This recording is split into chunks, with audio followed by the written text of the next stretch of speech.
You know, I still remember that first knock on the door like it was yesterday.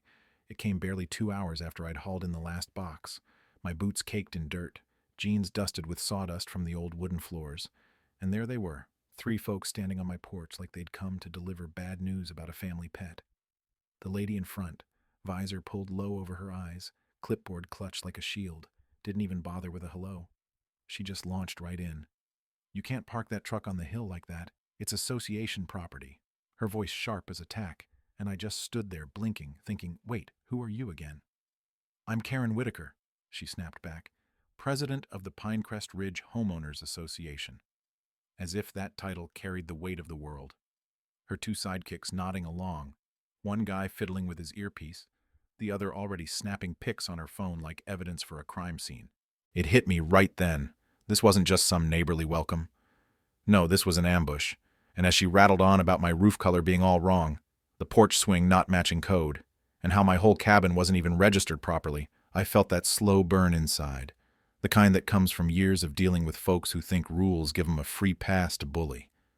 I'd bought this place up in Pinecrest Ridge to get away from the city grind, you see, craving that quiet mountain air where the pines whisper secrets and the ridges hold on to the sunset a little longer.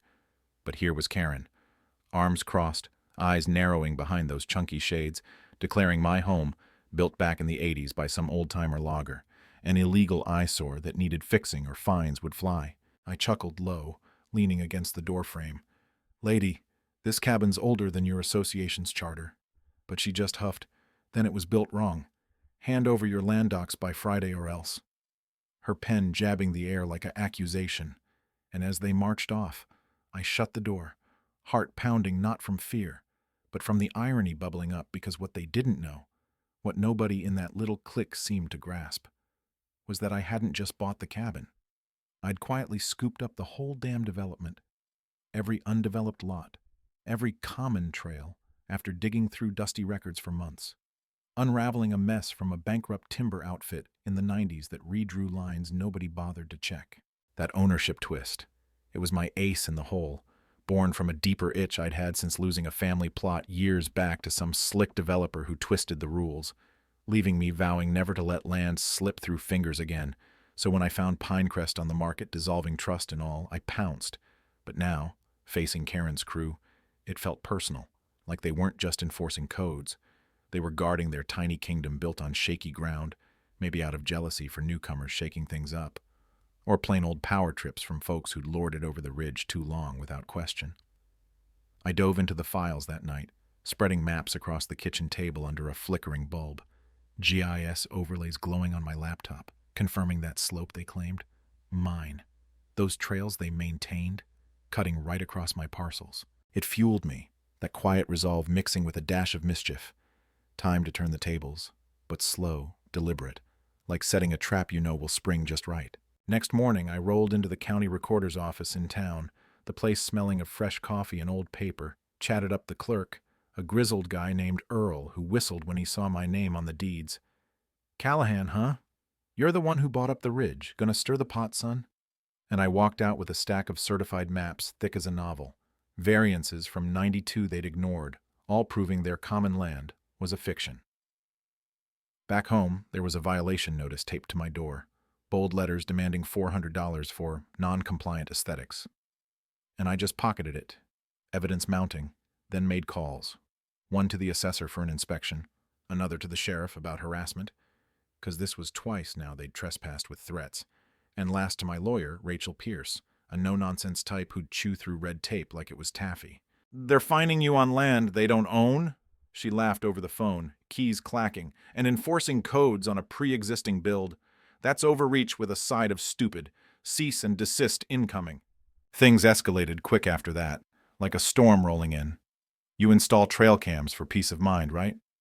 Well, mine caught two hooded figures that night sneaking toward my shed, headlights glinting off their SUV, and come morning, padlock busted, orange spray paint screaming "not compliant" across the side.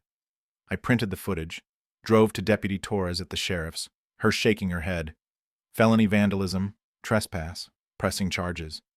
And I nodded, handing over deeds and timestamps, spotting that HOA logo on one hoodie sleeve, thinking, Karen, You just crossed from annoying to criminal, driven maybe by that fear of losing control.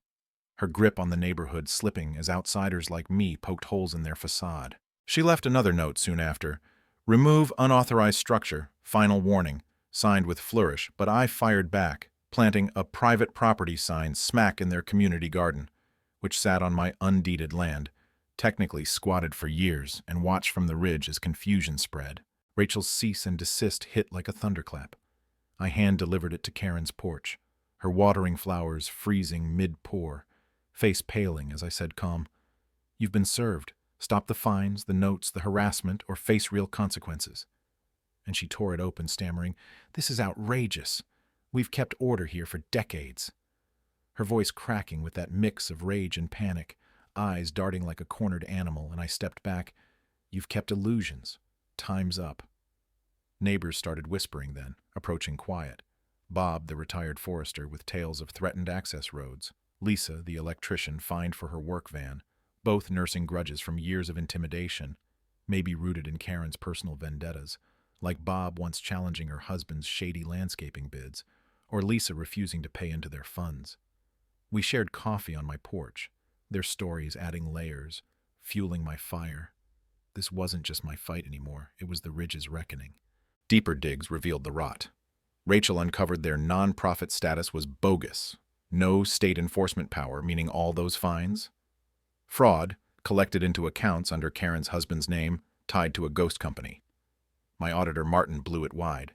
Double booking, fake maintenance, wire fraud, federal level, and then the bombshell.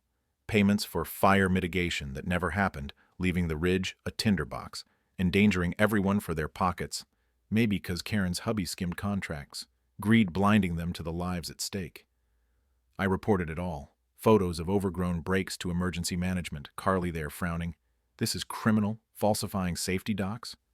And soon inspectors swarmed, state agents in suits raiding their shed office, Karen cuffed and sputtering, "Misunderstanding," as they led her away, her empire crumbling in minutes.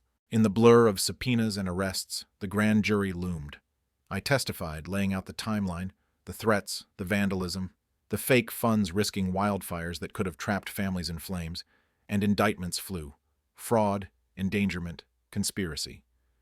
Karen pled guilty to Dodge trial, banned from boards forever, her husband facing time, the HOA dissolved, funds refunded with interest into a resident trust. We rebuilt from there. New volunteer board, fair bylaws I vetted, no loopholes. The garden became communal for real, trails cleared properly, neighbors sharing tools, mending fences, that sense of relief washing over like spring rain, me watching from the ridge as a young family hiked by, kid giggling, asking if the paths were safe now, and I smiled. They are. Stories of the old days, just warnings to keep it that way. But here's the thing that still nags at me, even as the sun sets golden over Pinecrest. Was I the hero flipping the script, or just another landowner wielding power? Maybe no better than them in the end? Could a balanced HOA have worked, or are they always doomed to corruption? What do you think? Have you dealt with neighborhood tyrants, or seen justice served sweet? Drop a comment below. Share your take on right, wrong, or those gray areas in community fights. Hit like if this hit home. Subscribe for more real-life tales, and let's chat. Your story might be next.